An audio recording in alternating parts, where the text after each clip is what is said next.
Hello guys, what's up? I hope you are doing fine. आज मैं जो आपको लेक्चर स्टार्ट करने वाला हूँ वो इकोलॉजी एंड एनवायरनमेंट का होगा। राइट, मैंने इकोलॉजी एनवायरनमेंट का लेक्चर इसलिए ले आया हूँ अभी क्योंकि मैंने आपको बोला था आज MCQ का सेशन होगा इकोनॉमिक्स का। लेकिन उसमें क्या प्रॉब्लम हुई थी? प्रॉब्लम ये हुआ था कि उसमें से आपको PDF थोड़ा सा लेट मिला, क्योंकि मैं नहीं चाहता हूँ कि आप जल्दी रश में पीडीएफ को पढ़ो। नहीं, पीडीएफ को आराम से पढ़ना है और उसको उसी टाइम नोट बनाना है। जब भी आप उस पीडीएफ को पढ़ोगे, जितनी भी पीडीएफ्स हैं टैक्सेशन के, जो ही आप पीडीएफ को पढ़ते जा रहे हो उसमें से शॉर्ट नोट्स बनाते जाओ। ठीक है, एक ही पेज पे पूरा टैक्सेशन डालो, फिर उसको 3-4 बार रिवाइज करो। 1 आवर के बाद रिवाइज करो, फिर 3-4 आवर्स के बाद फिर से रिवाइज करो, फिर 3-4 आवर के बाद फिर से रिवाइज करो। फिर मैं टेस्ट लूँगा उसका। अदरवाइज इस तरीके से आपको टेस्ट में मज़ा नहीं आएगा। फिर आपको खुद समझ में आएगा बाकी सब्जेक्ट्स को करना क्या है। बात समझ में आ रही है? इसीलिए मैंने थोड़ा सा इसको क्या किया है, डिले किया है। कल के लिए मैं लेकर आऊँगा MCQ वाला सेशन, लेकिन आज इसलिए मैं नहीं लेकर आया क्योंकि आपको टाइम कम मिला होगा, क्योंकि PDF जो है वो लेट अपलोड हुआ होगा शायद, क्योंकि मुझे फिर बाद में याद आया मुझे PDF सेंड करना था। इसलिए मैं आज इकोलॉजी और एनवायरनमेंट का लेक्चर लेकर आया हूँ। अब देखो, इकोलॉजी एनवायरनमेंट में क्यों लेकर आया हूँ? कुछ बच्चे ये बोल रहे हैं सर इकोनॉमिक्स पूरा कवर करो फिर इकोलॉजी एनवायरनमेंट। नहीं, आपको पैरेलली चलना पड़ेगा। आप बिल्कुल एक ही चीज़ पे स्टिक नहीं रहोगे, क्योंकि अगर आप जीएस का सिलेबस देखोगे, मतलब पहला वाला पोर्शन देखोगे आप जिसमें 30 मार्क्स है, इसका मतलब इकोनॉमिक्स से 3 टाइम्स ज़्यादा मार्क्स है उसको। बात समझ में आ रही है? तो अगर आप देखोगे उसके 10 मार्क्स है इकोनॉमिक्स, इसका 30 मार्क्स, तो यहाँ से भी आपको इसको लेकर चलना है।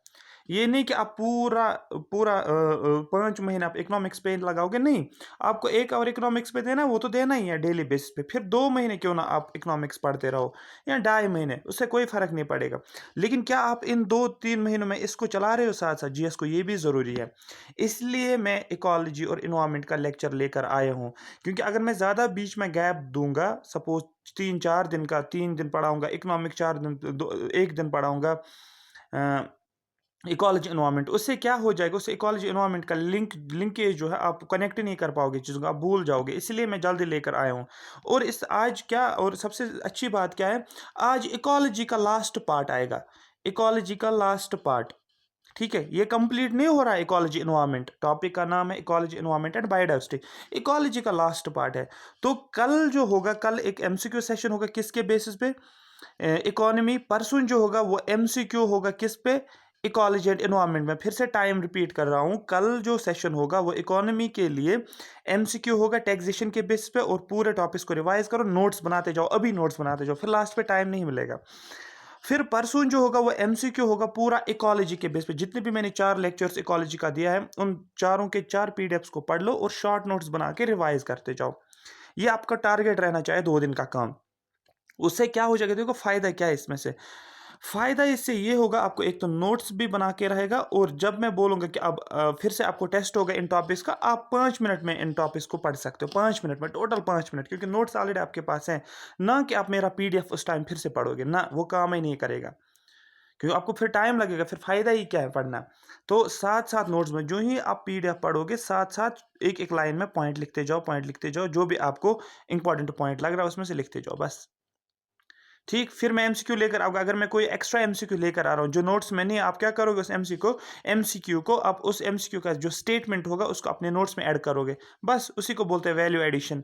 आप नोट्स को ऐड करते जा रहे हो, कुछ एक्स्ट्रा जो भी आपको मिल रहा है, जो मैंने नहीं बताया होगा या कहीं और से सुन रहे हो, वो भी ऐड करते जाओ उसी नोट पे। A4 साइज़ का पेज आपके पास होना चाहिए। I hope you are getting me. ये बोलना ज़रूरी था यहाँ पर। चलो हम स्टार्ट करते हैं इकोलॉजी एनवायरनमेंट। इंटरेस्टिंग टॉपिक है, आज का लास्ट टॉपिक है इकोलॉजी का। कल फिर परसों हम क्या करेंगे, देखो, कल MCQ सेशन इकोनॉमी का रहेगा, परसों MCQ session ecology and environment का रहेगा, और उससे परसों हम स्टार्ट करेंगे फिर इकोनॉमी का पार्ट, और आगे जो इकोलॉजी एनवायरनमेंट का स्टार्ट जो होगा वो बायोडाइवर्सिटी में स्टार्ट करने वाला हूँ। आगे जो भी अब लेक्चर आएगा वो बायोडाइवर्सिटी पे आ जाएगा। ठीक है, अगर आपको 1-2 मार्क्स इकोलॉजी पे आ रहा है, वो आपको मिल जाएगा वहाँ पर, वो आपने सीखा है। बायोडाइवर्सिटी से भी क्वेश्चंस पूछ सकते हैं, तो अब हमें उस तरीके से पढ़ना है। आराम से चीज़ों को समझो, हमें कोई जल्दी नहीं है, क्योंकि समझना ज़रूरी है अच्छे तरीके से, फिर क्वेश्चन गलत नहीं होना चाहिए। यहाँ पर आज जो हम स्टार्ट करने वाले हैं वो है इकोलॉजिकल सक्सेशन। ध्यान से सुनो, इकोलॉजिकल सक्सेशन। इससे पहले मैंने आपको बताया था पैरामिड्स, पिरामिड ऑफ नंबर बताया था मैंने आपको, पिरामिड ऑफ बायोमास मैंने बताया था, पिरामिड ऑफ एनर्जी बताया था। ये सब कुछ मैंने आपको बताया था 3-4 दिन पहले। अब इकोलॉजिकल सक्सेशन एक ब्रॉड टॉपिक है। इस पूरे लेक्चर में इकोलॉजिकल सक्सेशन में सिखाऊंगा आपको, और विद इमेज के हिसाब से समझाऊंगा कि इमेज में आपको समझ में आ जाएगा किस तरीके से। कि सबसे पहले हम पढ़ेंगे इसका मीनिंग क्या होता है ecological succession. The process of successive replacement of communities in an area over a period of time is called ecological succession. ठीक है, it is a gradual process by which biotic communities change and develop over time until there is a final stable community. देखो क्या इसका मतलब समझो होता क्या है। एक ऐसा प्रोसेस जिसमें क्या होता है रिप्लेसमेंट, एक कम्युनिटी जो होती है, कम्युनिटी ए, कम्युनिटी बी और कम्युनिटी सी, जब एक कम्युनिटी क्या करती है दूसरे कम्युनिटी को रिप्लेस करती है। एक ऐसा प्रोसेस जिसमें क्या होता है कि रिप्लेसमेंट किया जाता है कम्युनिटीज़ को। सपोज एक कम्युनिटी ए थी, लेकिन कुछ टाइम बाद, 2 साल बाद, 3 साल बाद, 10 साल बाद, 15 साल बाद, 1000 साल बाद इस कम्युनिटी जो ऑलरेडी थी यहाँ पर, इसको रिप्लेस किसने किया है? कम्युनिटी बी ने। फिर कुछ हजार साल तक कम्युनिटी बी यहाँ पर कंटिन्यूसली ग्रो करता गया। उसके बाद क्या हुआ? कम्युनिटी सी ने कम्युनिटी बी को रिप्लेस किया, और इसी प्रोसेस को हम नाम देते हैं इकोलॉजिकल सक्सेशन। किन चीज़ों का? बायोटिक कंपोनेंट जो होते हैं, जो लिविंग ऑर्गेनिज्म जो होते हैं। यहाँ पर अगर आप देखोगे मैंने लिखा है it is a gradual process, ये एक स्लो प्रोसेस होता है, इसको बहुत टाइम लगता है। ये 1-2 दिन या 1 साल, 2 साल या 10 साल का काम नहीं, तो इसको बहुत टाइम लगता है। 100 साल, 200 साल, 300 साल लगता है इस प्रोसेस को होने में। It is a gradual process by which biotic communities change and develop. Biotic मतलब लिविंग कम्युनिटीज। फॉर एग्जांपल, सबसे पहले अगर ग्रास देखेंगे, ग्रास को कौन रिप्लेस करेगा? लार्ज प्लांट्स, ठीक है, प्लांट्स रिप्लेस करें। प्लांट्स को कौन रिप्लेस करता है? लार्ज ट्रीज को कौन रिप्लेस करता है? फिर फॉरेस्ट। इसी तरीके से इसको क्या बोला जाता है? जो बायोटिक कम्युनिटीज होती है वो एक दूसरे को क्या करते हैं? चेंज करते हैं, और क्या होते हैं? एक नई बायोटिक कम्युनिटी डेवलप होती है, ठीक है, over a period of time. Until there is, तब तक ये रिप्लेसमेंट होता जा रहा है जब तक एक फाइनल, एक स्टेबल कम्युनिटी डेवलप ना हो। फाइनल कम्युनिटी डेवलप ना हो तब तक ये चलता रहता है ये प्रोसेस। मैं आपको इमेज से सिखाऊंगा आपको। देखो यहाँ पर ecological succession, the process of successive replacement of communities in an area, एक एरिया में over a period of time, बहुत टाइम लगता है, टाइम के साथ साथ, is called as ecological succession. ये इसकी डेफिनेशन हो गया। It is a gradual process, ये एक ग्रेजुअल प्रोसेस है, एक स्लो प्रोसेस है, इसको टाइम लगता है। By which biotic communities change and develop over time until, जिससे क्या होता है? जो बायोटिक कम्युनिटी जो होती है वो चेंज होता है टाइम के साथ साथ, ठीक है, और तब तक जब तक एक फाइनल स्टेबल कम्युनिटी डेवलप ना होता है, तब तक क्या होता है? इकोलॉजिकल सक्सेशन कंटिन्यूसली होता जाता है, होता रहता है। अब यहाँ पर समझो इस एग्जाम्पल से, यहाँ पर मैंने एक एग्जाम्पल लिखा, बहुत सारे एग्जाम्पल्स है, आप समझो पहले ही वाली। मैंने लिखा एक रॉक, आपने रॉक देखा होगा, ठीक है। रॉक के ऊपर कोई प्लांट होता है या कोई कोई प्लांट उस पर ग्रो करता है? नहीं ग्रो करता है। तो दैट मीन्स मैंने एक रॉक लिया, और उस रॉक को बोलते हैं बेयर रॉक। बेयर रॉक, जिस पे कोई भी लिविंग ऑर्गेनिज्म, कोई भी प्लांट, कोई भी एनिमल, कोई भी चीज़, कोई भी माइक्रो ऑर्गेनिज्म ग्रो नहीं करता है। वो एक खाली होता है, जैसे डेजर्ट ले लो आप, ठीक है, वहाँ पर कोई भी चीज़ जो है ग्रो नहीं होता है, उसको बोलते हैं हम बेयर रॉक। उस पर कोई भी लाइफ पॉसिबल नहीं होती। तो ये हो गया पहला स्टेज। उसके बाद ओवर टाइम, टाइम 200 साल, 300 साल, 400 साल, क्या होता है? लाइकन्स और मॉसेस यहाँ पर ग्रो होना शुरू होते हैं। किसके ऊपर? इस रॉक के ऊपर। क्या होता है? ये मैं, ठहरो एक सेकंड, एक सेकंड रुको, मैं आपको समझाऊंगा। ये मैंने एक रॉक बना लिया, इसके ऊपर क्या होता? अब आहिस्ता आहिस्ता कुछ टाइम के बाद क्या होना शुरू होता है? इसके ऊपर लाइकन्स। ये रॉक था, हाँ, ये पहले, एक सेकेंड, चलो चलो, ये पहले रॉक था जिसके ऊपर कुछ भी नहीं था। अब कुछ टाइम के बाद इस रॉक के ऊपर क्या होने लगा? इस रॉक के ऊपर लाइकन्स एंड मॉसेस जो है ये ग्रो करते गए, इस तरीके से डेवलप होने लगे इस रॉक के ऊपर। अब मैं बताऊंगा अभी ये लाइकन्स और मॉसेस क्या होता है। आगे मैं डायग्राम दिखाऊंगा आपको, वो कलरफुल इमेज होगी, उससे आपको समझ आएगा। और क्या होता है? भी टाइम के साथ साथ फंगाई और एल्गी भी क्या होता है? फंगाई और अलगे भी ग्रो होता है किसके ऊपर, इस रॉक के ऊपर। पहले बेयर रॉक था, कोई भी लाइफ पॉसिबल नहीं था, लेकिन कुछ टाइम के बाद 200 साल 300 साल के बाद आहिस्ता आहिस्ता अब क्या होने लगा, मॉसिस और लाइकेंस ग्रो होता गया और फंगाई और अलगे भी इसके ऊपर ग्रो होता गया। फिर कुछ टाइम के बाद 1000 साल 2000 साल जितना भी टाइम इसको लग रहा है, कुछ एक टाइम ऐसा आता है जब क्या होता है, इसी रॉक, ये वाला यही रॉक मैं आगे लेकर आ रहा हूं, इसी रॉक के ऊपर क्या हो रहा है, छोटा सा एक प्लांट क्या हो रहा है, ग्रो होता जा रहा है। एक छोटा सा प्लांट, श्रब जिसको आप बोल सकते हैं, या छोटा सा ग्रासेस जो होते हैं वो इसके ऊपर डेवलप होता जा रहा है। ठीक है, उसके बाद क्या होता है, यही जो श्रब्स में यहां पर इसको लेकर आ रहा हूं, जगह ऊपर नहीं है, तो यहां पर अब इस श्रब के ऊपर क्या हो रहा है, आहिस्ता फिर 200 साल 300 साल काफी टाइम के बाद, over a period of time क्या होने लग रहा है, इन श्रब्स ये ग्रासेस किस में कन्वर्ट हो जाती है, अब ये ट्रीज बनता जा रहा है। ठीक है, ट्रीज में कन्वर्ट होता जा रहा है, और छोटे छोटे ग्रासेस भी है और ये ट्रीज में कन्वर्ट होता है। उसके बाद जो होता है, ये ट्रीज जो होते हैं कुछ टाइम के बाद, ये पूरा जो एरिया जो है, ये पूरी कम्युनिटी जो है क्या होता जा रहा है, ये अब यहाँ पर क्या होता जा रहा है, फॉरेस्ट जो है ग्रो होता जा रहा है।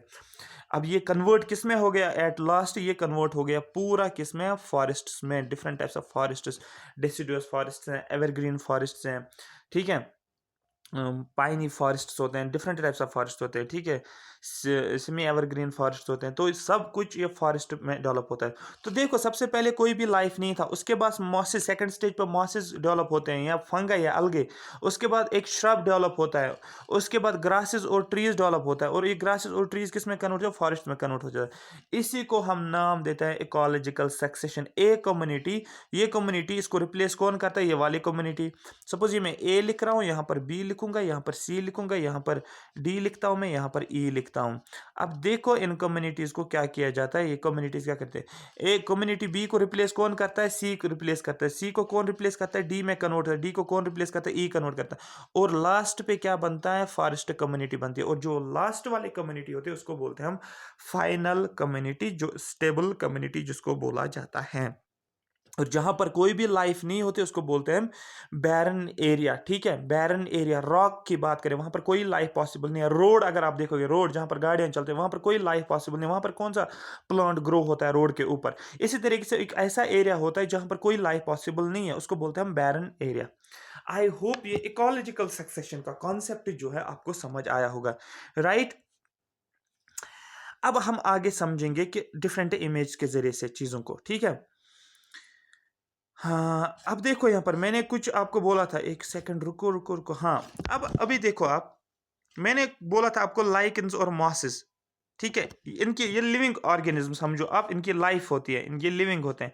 अगर आप इस इमेज को देख पा रहे हो, इस इमेज को जरा देखो, यहाँ पर देखो ये, सॉरी एक सेकंड रुको, यहाँ पर इसको देखो, ये ट्री था। ठीक है, जो ब्रांच है या कोई भी स्टेम है, इसके ऊपर ये देखो वाइट वाइट है जैसे लग रहा है, और ये ग्रीन वाला जो लग रहा है, इनको लाइकेंस और मॉसेस का नाम देते हैं। ये किसके ऊपर आता है, लकड़ी के ऊपर, ये इस ट्री के ऊपर, या पहले ट्री के ऊपर कुछ भी नहीं था, लेकिन कुछ सालों के बाद, 2 साल 3 साल 4 साल 5 साल 10 साल के बाद आपने देखा ये इसके ऊपर जो है ग्रो होता जा रहा है। इनको हम लाइकेंस और मॉसेस का नाम देते हैं। यहाँ पर भी आप देख सकते हो, यहाँ पर इनको लाइकेंस और मॉसेस का नाम देते हैं। देखो ये किसके ऊपर है, वुड के ऊपर जो है ग्रो होता जा रहा है, इसको क्या नाम देते हैं हम, लाइकेंस और मॉसेस।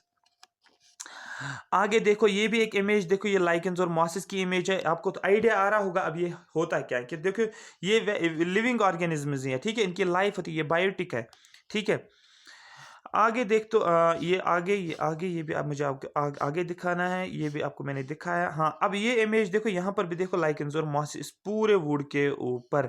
ठीक है, पहले वुड था, कोई भी लाइफ उसके ऊपर नहीं थी, उसके बाद इस वुड के ऊपर ये आ गया, इसको बोलते हैं लाइकेंस और मॉस। और यही लाइकेंस और मॉस किसके ऊपर ग्रो होते हैं, किसके ऊपर ग्रो होते हैं, रॉक्स के ऊपर, क्योंकि रॉक जो होता है उसके ऊपर कोई भी लाइफ, अब उस रॉक के ऊपर क्या होता ग्रो होता जा रहा है, इसको बोलते हैं लाइकेंस और मॉसेस। ठीक है, फिर यही लाइकेंस और मॉस पे कौन आता है, अलगे और फंगे ग्रो होता है। फिर अलगे और फंगे ग्रो होने के बाद क्या होता है, वहां पर प्लांट ग्रो होता है। अब मैं बताऊंगा ये प्लांट ग्रो कैसे होता है, ये आगे मैं बताऊंगा आपको। ठीक है, हाँ, अब देखो यहाँ पर मैं आपको समझाऊंगा अब इमेज के जरिए से। अगर आप देखोगे इस इमेज को, आपको आइडिया आ रहा होगा ये किसके रिलेटेड इमेज है। आपको अगर आइडिया आ रहा है, ये इमेज है इकोलॉजिकल सेक्शन की। देखो, सबसे पहले देखो इन स्टोन्स को देखो, मतलब ये रॉक एक है, एक्सपोज्ड रॉक, क्या इसके ऊपर कोई चीज ग्रो हो रहा है? नहीं ग्रो हो रहा है। अगर आप ध्यान से देखो कुछ भी नहीं है, इसको बोलते हैं हम बैरन रॉक, बैरन रॉक या बैरन सरफेस, ठीक है, जिसको यहाँ बेयर रॉक भी बोलते हैं, इसको BARE, बेयर रॉक भी आप बोलते हैं इसको, ठीक। नेक्स्ट स्टेज, चलो over a period of time क्या होता जा रहा है। अब देखो इसके ऊपर क्या है, ग्रीन ग्रीन, देखो आप ग्रीन ग्रीन अगर आप देख पा रहे हो, अब इस ग्रीन ग्रीन के ऊपर, ये इस रॉक के ऊपर अब देखो ग्रीन ग्रीन आ रहा है, इसको हम क्या नाम देते हैं? लाइकन्स और मॉसेस। आगे चलो, थोड़ा सा आगे चलो, फिर कुछ टाइम के बाद 500 साल 500 साल, 1000 साल या 2000 साल बाद आप देखो आहिस्ता आहिस्ता ये देखो छोटे छोटे श्रब्स जो है ये ग्रो होता जा रहा है, ठीक है, वीड्स ग्रो होते जा रहे हैं, ठीक है, श्रब्स ग्रो होता जा रहा है, ठीक है। आगे देखो कुछ टाइम के बाद क्या होता है, ये प्लांट्स जो होते हैं स्मॉल स्मॉल ग्रासेस जो है, ये ग्रासेस यहाँ पर ग्रो होता जा रहा है। आगे देखो श्रब्स की बात करेंगे, यहाँ पर वीड्स था, यहाँ पर वीड्स और ग्रासेस, ठीक है। आहिस्ता इन ग्रास वीड्स और ग्रास को किस में कन्वर्ट किया, ये पूरा एरिया जो है किसने कवर कर लिया? श्रब्स में कन्वर्ट हो गया। उसके बाद आप देखो cherry and young pine forests, cherry forests और यंग पाइन फॉरेस्ट्स, मतलब एक लार्ज ट्रीज आप बोल सकते हो। और यहाँ पर देखो ये पूरा जो है किसमें कन्वर्ट हो गया? Beech and maple broad leaf forests, और लास्ट पे किसमें कन्वर्ट हो गया? फॉरेस्ट्स में। अगर आप देखोगे ये टाइम के साथ साथ है, ये एरो इस तरीके से ना कि इस तरीके से, और ये स्लो प्रोसेस तो उसको टाइम लगता है, देखो इस तरीके से ग्रो होता जा रहा है। आई होप ये इकोलॉजिकल सक्सेशन जो है आपको अच्छे से समझ आया होगा। एक और दिखाऊंगा मैं, अगर आप यहां पर देखोगे, ये ब्लर दिख रहा है शायद, हाँ ये ब्लर ही दिख रहा है इसमें, हाँ चलो इमेज से पता चल रहा है। यहाँ पर देखो, यहाँ पर बैरन एरिया है, इसने डाला भी है, देखो यहाँ पर ये वाला पोर्शन, उसके बाद लाइकेन्स ग्रो होता है, उसके बाद यहाँ पर एक और ये बढ़ता जा रहा है, उसके बाद यहाँ पर ग्रासेस भी है, ठीक है, यहाँ पर श्रब्स भी हैं, उसके बाद यंग फॉरेस्ट्स हैं, उसके बाद मैच्योर फॉरेस्ट्स हैं, उसके बाद ओल्ड एज के फॉरेस्ट्स हैं, ठीक है। ये सब कुछ क्या दिखा रहा है? एक्चुअली इकोलॉजिकल सक्सेशन जहाँ पर दिखा रहा है।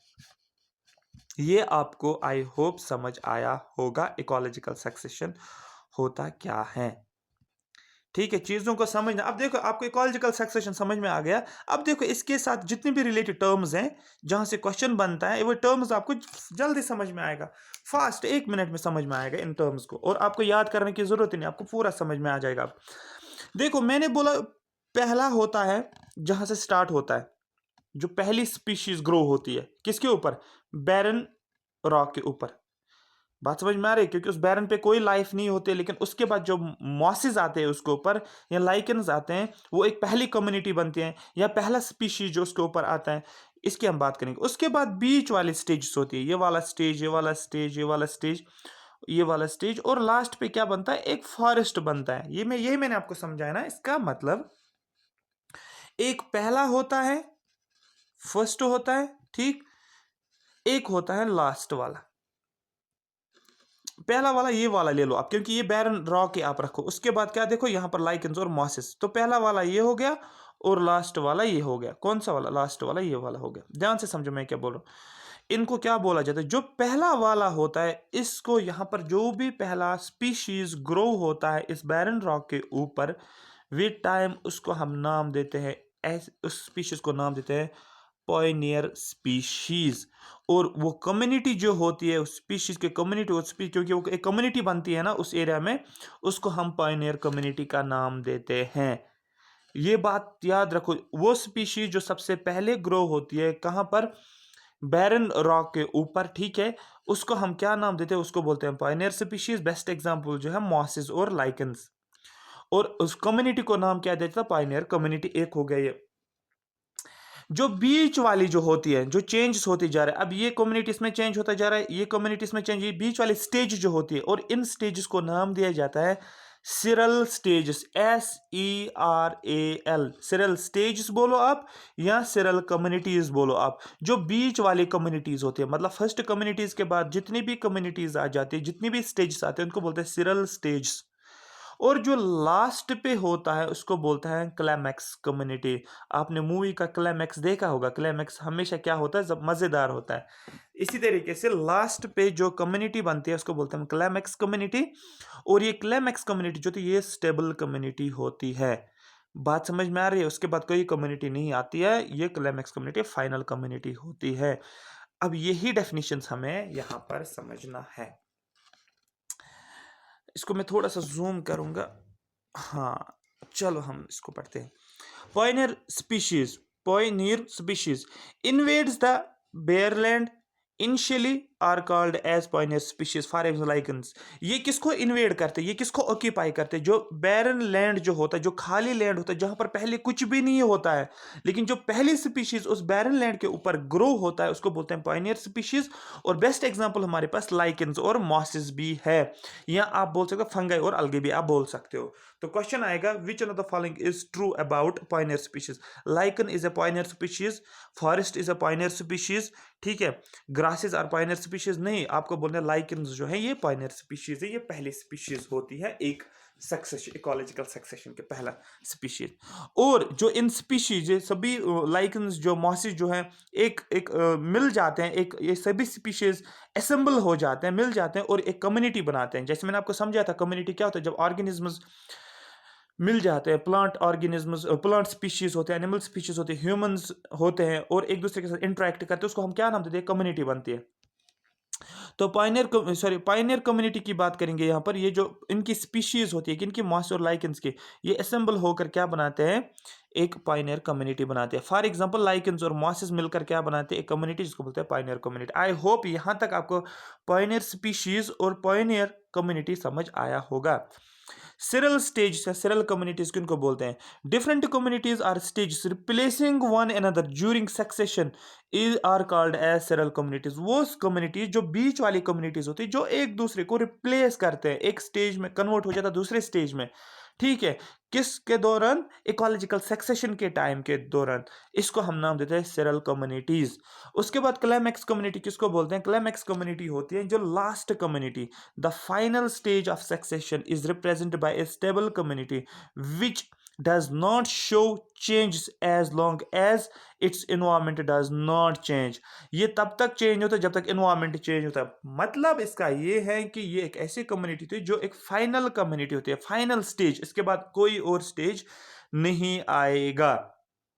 बात समझ में आ रही है? और ये स्टेबल कम्युनिटी होती है। और यहाँ पर लिखा है ये तब तक चेंज नहीं होता जब तक एनवायरमेंट चेंज होता है। फॉर एग्जाम्पल फॉरेस्ट फायर होता है, पूरा फॉरेस्ट ही बर्न होता है, वो तो एक एक्सट्रीम हो गया, वो कभी कभी होता है। लेकिन फाइनल इकोलॉजिकल सेक्शन का जो फाइनल कम्युनिटी जो होती है वो स्टेबल कम्युनिटी होती है, उसके बाद कोई और स्टेज नहीं आता है, ये फाइनल स्टेज होता है। आई होप यहाँ पर आपको समझ आया होगा। देखो दो और कॉन्सेप्ट्स हैं। अब ये इकोलॉजिकल सक्सेशन लैंड के ऊपर भी होगा, डेफिनेटली लैंड पे होगा ना, तो उसको बोलते हैं टेरेस्ट्रियल, है ना, लैंड का मतलब टेरेस्ट्रियल। और इकोलॉजिकल सेक्शन किस में होगा? वाटर में भी होगा ना, ओशंस में भी होगा, ठीक है, एक्वेटिक इकोसिस्टम में भी होगा, ठीक है। ये दो चीजें आपको पता ही होगा ना। अगर ये सक्सेशन हो रहा है किसके ऊपर? लैंड के ऊपर, तो इसको हम टेरेस्ट्रियल का नाम देते हैं, टेरेस्ट्रियल। और यही अगर किस में होगा? वाटर में, तो इसको हम क्या नाम देते हैं? वाटर का मतलब एक्वेटिक, और लैंड के ऊपर टेरेस्ट्रियल। अब इन्हीं दो चीजों को देहन माइंड में रखकर देखो अब मैं क्या बोलने वाला हूं आगे। मैंने लिखा XERAARCH, एक्स आर्च, ठीक है। एक्स आर्च इसको बोलते हैं। हाँ, यहाँ पर लिखा एक्स आर्च। एक्स आर्च का मतलब समझो, the succession which takes place in terrestrial area with low moisture and nutrients is called as xerarch. अब एक्स आर्च किसको बोलते हैं? आपको बोलना है एक्स आर्च एक ऐसा सक्सेशन होता है, ये इकोलॉजिकल सक्सेशन होता है जो कि किसके ऊपर होता है? टेरेस्ट्रियल एरिया में होता है, मतलब लैंड के ऊपर होता है। वो फॉरेस्ट हो या ग्रासेस हो, जो भी हो, लेकिन लैंड के ऊपर होता है, उसको बोलते हैं हम एक्स आर्च, ठीक है। With low moisture and nutrients, और इसमें मॉइस्चर और न्यूट्रिएंट्स क्या होता है? कम होता है, ठीक है। क्योंकि एक कम्युनिटी जब बनती है, नई कम्युनिटी रिप्लेस होता है, तो मॉइस्चर और डेफिनेटली न्यूट्रिएंट जो होता है वो कम होता है इनमें, जब तक ये स्टेबल कम्युनिटी नहीं बन जाता है। इसको for example succession on a barren bare rock, जब ये रॉक होता है, रॉक के ऊपर, रॉक से स्टार्ट क्या होता है? एक सक्सेशन स्टार्ट होता है जो कि लैंड के ऊपर रॉक होता है, जब सक्सेशन स्टार्ट होता है, ये क्या होता है, यहाँ पर ना तो न्यूट्रेंट्स होते हैं और ना तो मॉइस्चर होता है, लेकिन फिर आहिस्ता आहिस्ता आहिस्ता से क्या होता है, मॉइस्चर और न्यूट्रेंट्स डेवलप होना शुरू होता है। और जब तक फॉरेस्ट आ जाते हैं, मॉइस्चर और न्यूट्रेंट्स काफ़ी ज़्यादा होता है, जब तक एक स्टेबल कम्युनिटी बनता है। तो एक्स आर एच का कीवर्ड आपको क्या याद रखना है, ये एक ऐसा सक्सेशन है जो कि कहाँ पर होता है, टेरेस्ट्रियल एरियाज में होता है। फॉर एग्जाम्पल ये सक्सेशन कहाँ से स्टार्ट होता है, बैरन रॉक से या बेयर रॉक से। दूसरा जो है हेड्रा आर्च, हेड्रा का मतलब ही याद रखो, हेड्रो मतलब वाटर, ठीक है, इस तरीके से भी लिंक कर सकते हो आप। हेड्रा आर्च मतलब succession occurring in water bodies like ponds lakes is called hydrarch. एक ऐसा सक्सेशन जो स्टार्ट कहाँ से होता है, जो स्टार्ट होता है पॉन्ड से या लेक से, सक्सेशन स्टार्ट होता है, उसको हम नाम देते हैं हेड्रा आर्च सक्सेशन। बात समझ में आ रही है? तो दो टर्म्स को याद रखना, क्वेश्चन आएगा what is Hedra arch, Hedra arch के रिलेटेड आपको बोलना है कि ये पॉन्ड्स और लेक्स के साथ रिलेटेड, यस आपको टिक करना है। अगर आपको बोला जाएगा कि ये बैरन रॉक के साथ रिलेट, आपको इसको क्रॉस करना है। बेयर रॉक या बैरन रॉक के साथ रिलेट कौन है, एक्स आर्च। ठीक है, I hope you are getting me right. So next जो है वो है अबाउट इकोलॉजिकल सक्सेशन के टाइप्स ऑफ इकोलॉजिकल सक्सेशन। दो टाइप्स है इकोलॉजिकल सक्सेशन के, एक है प्राइमरी सक्सेशन और दूसरा है सेकेंडरी सक्सेशन। समझो वन बाय वन इसका मतलब होता क्या है। प्राइमरी सक्सेशन का मतलब होता है occurs on previously unoccupied site, for example bare rock. Primary succession का मतलब होता है जब क्या होता है, कोई भी स्पीशीज डेवलप नहीं हुई होती है, कुछ भी ग्रो नहीं हुआ होता है। फॉर एग्जांपल एक बेयर रॉक ले लो और वहां से पहली बार कोई स्पीशीज ग्रो होती जा रही है, पहली बार वहां पर ऐसा होता है, तो उसको बोलते हैं हम प्राइमरी सेक्शन, क्योंकि इससे पहले कुछ भी नहीं था इस रॉक के ऊपर। फिर जब इस रॉक के ऊपर मॉसेस आना शुरू हो जाते हैं, लाइकन्स ग्रो होते हैं, फिर ये कन्वर्ट होता है ट्री सॉरी श्रब्स में, ग्रासेस में या फॉरेस्ट्स में, ठीक है। लेकिन जब इसके ऊपर पहले कुछ भी नहीं था, मतलब एक इनिशियल स्टेज है, एक पहले स्टार्ट होता है बेयर रॉक से कोई भी स्पीशीज, और फिर वहां से जो सक्सेशन स्टार्ट होता है उसको बोलते हैं प्राइमरी सक्सेशन। याद रखना, सेकेंडरी सक्सेशन का मतलब क्या होता है, ये पहले कुछ पहले स्पीशीज होती है, पहले ऑर्गेनिजम्स होते हैं, फिर कुछ प्रॉब्लम होने के लिए, प्रॉब्लम की वजह से वहां पर वो स्पीशीज खत्म हो गया। फॉर एग्जांपल फॉरेस्ट स्पीशीज है, ऑलरेडी वो क्या थी, एक कम्युनिटी है, लेकिन अब क्या हो रहा है, फॉरेस्ट फायर हो गया, फॉरेस्ट फायर हो गया, ठीक है, फॉरेस्ट अब पूरा फॉरेस्ट यहाँ पर खत्म हो गया। तो दैट मीन्स फॉरेस्ट पहले तो यहाँ पर इस एरिया में क्या था, फॉरेस्ट थे यहाँ पर, अब ये फॉरेस्ट क्या हो गया, बर्न हो गया, फॉरेस्ट फायर हो गया, पूरा फॉरेस्ट ही खत्म हो गया। अब यहाँ से छोटे छोटे स्मॉल प्लांट्स या स्मॉल ग्रासेस जो है या स्मॉल स्मॉल श्रब जो है ग्रो होता गया। अब ये कहाँ से ग्रो होता गया, ये इस एरिया से ग्रो होता गया जहाँ पर ऑलरेडी फॉरेस्ट थे। तो यहां पर इसको बोलते हैं हम सेकेंडरी सक्सेशन। मतलब ये होता है जो प्रीवियसली ऑक्यूपाइड होता है, किसी ने ऑक्यूपाई किया होता है, लेकिन कुछ डैमेज की वजह से, कोई रीजन होता है, कोई डैमेज होता है जिसकी वजह से क्या होता है, यहां पर क्या होता है, एक नया जो है स्पीशीज ग्रो होती है। जैसे एक एरिया ले लो, उस एरिया में लोग रहते हैं, वहां पर ट्रीज भी है, वहां पर प्लांट्स भी हैं, वहां पर राइस भी है, वीट भी है, जो भी पैदावार है हर एक चीज है, लेकिन फ्लड आ गया, पूरा एरिया ही वहां से डैमेज हो गया, पूरे सभी लोग मर गए, और वहां पर जो प्लांट्स थे वो भी खत्म, वो भी गिर गया। और अब क्या हो जाएगा, 1-2 साल या 3 साल बाद क्या होने लगा, छोटे छोटे प्लांट्स अब ग्रो होते गए, छोटे छोटे प्लांट्स उस एरिया में। इसका मतलब उसको हम सेकेंडरी सक्सेशन का नाम देते हैं, क्योंकि ऑलरेडी वहां पर ऑक्यूपाई किया था किसी ने पहले, लेकिन कुछ डिजास्टर की वजह से वो कम्युनिटी खत्म होकर एक नई कम्युनिटी जनरेट होते हैं। लेकिन जब बेयर एरिया की आप बात करो, वहां पर पहले कुछ भी नहीं था, वो रॉक ही है, ठीक है, रॉक में कुछ भी था ही नहीं, अब स्टार्ट होना शुरू हो गया, उसको हम नाम बोलते हैं सेकेंड प्राइमरी, और जिसको ऑलरेडी ऑक्यूपाई किया हुआ है उसको बोलते हैं सेकेंडरी। यही मैंने लिखा है, primary succession occurs on previously unoccupied site. याद रखो यहाँ पर किसी ने पहले ऑक्यूपाई नहीं किया होता, for example bare rock. Secondary succession takes place on a previously colonised area which have been damaged और disturbed by some event like volcanic eruption या फायर होता है, या वॉल्केनिक इरप्शन आगे एरिया में, फॉर एग्जाम्पल पहाड़ पर कुछ प्लांट्स हैं या कुछ एनिमल्स हैं, वो ऑलरेडी वहां पर इस एरिया में है, लेकिन वॉल्केनिक इरप्शन होने की वजह से वो पूरे खत्म हो गया। तो दैट मीन्स वहां पर अब जो नई स्पीशीज आ जाएगी, जो भी अब नई स्पीशीज आ जाएगी, वो क्या हो गया, सेकेंडरी सक्सेशन हम कहला सकते हैं इसको, ठीक है, कह सकते हैं। यहां तक आपको प्राइमरी सक्सेशन और सेकेंडरी सक्सेशन भी समझ आया होगा, राइट। अब नेक्स्ट चलते हैं। नेक्स्ट है, अब देखो ऐसा क्यों होता है, ये क्यों प्लांट्स कहाँ से बनते हैं, कैसे प्लांट ग्रो होता है, ये हम समझेंगे। ये एक साइंटिस्ट ने, इकोलॉजिस्ट ने एक आइडिया दिया था। उसने क्या बोला, उसने एक थ्योरी दिया है। इकोलॉजिस्ट जिसका नाम है फ्रेडरिक फ्रेडरिक फिर से Frederick Clements gave theory which says there are five stages of ecological succession। एक इकोलॉजिस्ट था जिसका नाम है फ्रेडरिक क्लेमेंट्स, उसने एक थ्योरी दी है, और उस थ्योरी में उसने क्या बताया, उसने बोला कि इकोलॉजिकल सक्सेशन के कितने स्टेजेस है, 5 स्टेजेस है। और इन स्टेजेस को आपको याद रखना है, और याद कैसे रखना, ऑर्डर में याद रखना है। पहले क्या होता है, दूसरा स्टेज कौन सा होता है, तीसरा स्टेज क्या होता है, फोर्थ स्टेज क्या होता है, और फिफ्थ स्टेज क्या होता है। I hope you are getting me. तो ये इसको ऑर्डर में याद रखना है। फिर बोला जाएगा कि ecological succession has 5 stages. Which one of the following is the first stage of ecological succession. आपको बोलना है न्यूडेशन, ये पहला स्टेज। Number second migration, number third ecesis, number fourth reaction, number fifth stabilisation. मैं फिर से रिपीट कर रहा हूं, number first, number second, number third, number four, number five. Number first क्या था, नंबर फर्स्ट न्यूडेशन, सर यहां पर लिखूंगा मैं, number first nudation, number second migration, number third ecesis, number fourth reaction, number fifth क्या है, स्टेबलाइजेशन। अब देखो इनका मतलब क्या होता है, ये अभी वाला जो मैंने ऑलरेडी पीछे आपको बताया है पिछले स्लाइड में, वही है। न्यूट्रिशन का मतलब होता है development of a bare site without any life. ठीक है, एक बेयर साइट जो है वहां पर डेवलपमेंट होना शुरू हो जाता है। एक बेयर साइट जहां पर कोई भी लाइफ नहीं थी, अब वहां से क्या आने लगे, मॉसेस और लाइकेंस ग्रो होता गया। तो न्यूडेशन, न्यूडेशन का मतलब जहां पर कुछ भी नहीं होता है, ठीक है, उस साइट से क्या होता है, डेवलपमेंट होना शुरू होता है, इसको हम बोलते हैं न्यूडेशन। नंबर सेकंड होता है migration, arrival of seeds at the site. Site के ऊपर क्या आता है, सीड आता है। अब देखो यहां पर ये रॉक था, इस रॉक के ऊपर क्या आने लगा, मॉसेस लाइकेंस ग्रो होते गए यहाँ पर, और फंगे एल्गे।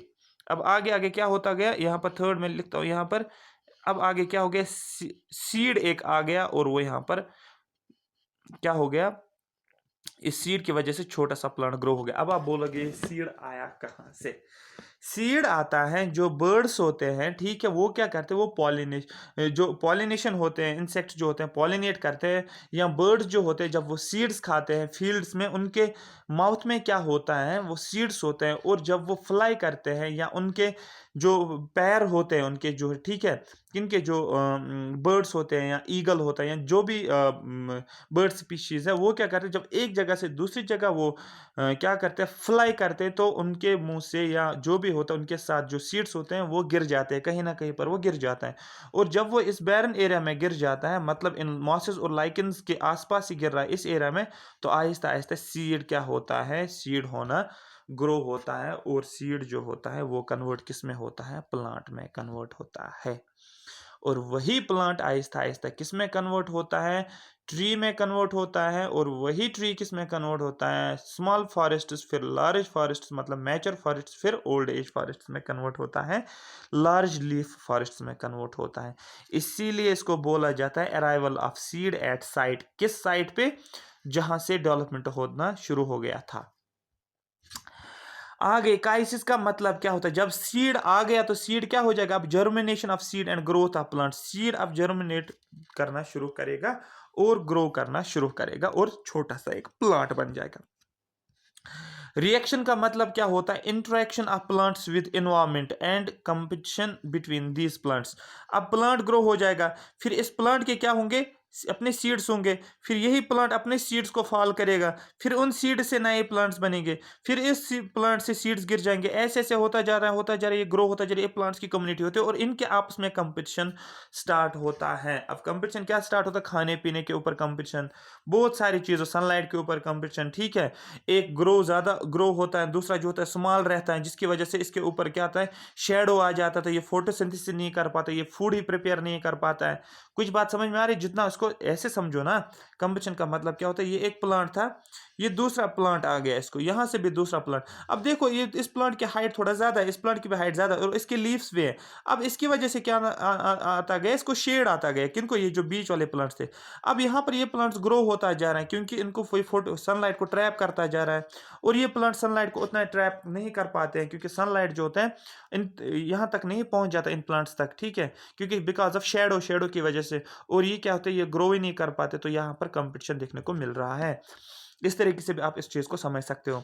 स्टेबलाइजेशन, लास्ट पे आप देखोगे स्टेबलाइजेशन का मतलब क्या होता है, एक स्टेबल कम्युनिटी बनती है, एक टर्मिनल स्टेज, एक एंड वाली स्टेज जो होती है उसको बोलते हैं स्टेबलाइजेशन। तो इसने क्या बोला है, किसने, फ्रेडरिक क्लेमेंट्स ने क्या बोला, सबसे पहला स्टेज इसने बोला 5 स्टेज हैं किसके, इकोलॉजिकल सक्सेशन। न पहला न्यूडेशन, नंबर सेकंड माइग्रेशन, माइग्रेशन किनका, सीड्स का। नंबर थर्ड इकाइसिस, मतलब वो सीड का जर्मिनेट होना और प्लांट में ग्रो होना। नंबर फोर्थ रिएक्शन, रिएक्शन का मतलब कंपटीशन हो रहा है। नंबर फिफ्थ क्या हो रहा है, एक स्टेबल कम्युनिटी बन जाते हैं, जो फाइनली कम्युनिटी होती है, फाइनल कम्युनिटी होती है। I hope you are getting me. अब हम एक और कॉन्सेप्ट समझेंगे इसको, ये सभी यहां से आपको क्वेश्चन मिल जाएगा जब मैं एमसीक्यू लेकर आऊंगा, इन्हीं के बेस पे एमसीक्यू लेकर आऊंगा, क्योंकि इकोलॉजी का मतलब ही यही है। और ये लेक्चर कंप्लीट करने के बाद हम क्या करेंगे, हम इस पे एमसीक्यू लेकर आएंगे, 50 एमसीक्यूज, 50 एमसीक्यूज, और उसके बाद जो नेक्स्ट लेक्चर होगा इकोलॉजी एनवायरनमेंट का, वो बायोडाइवर्सिटी हम स्टार्ट करेंगे।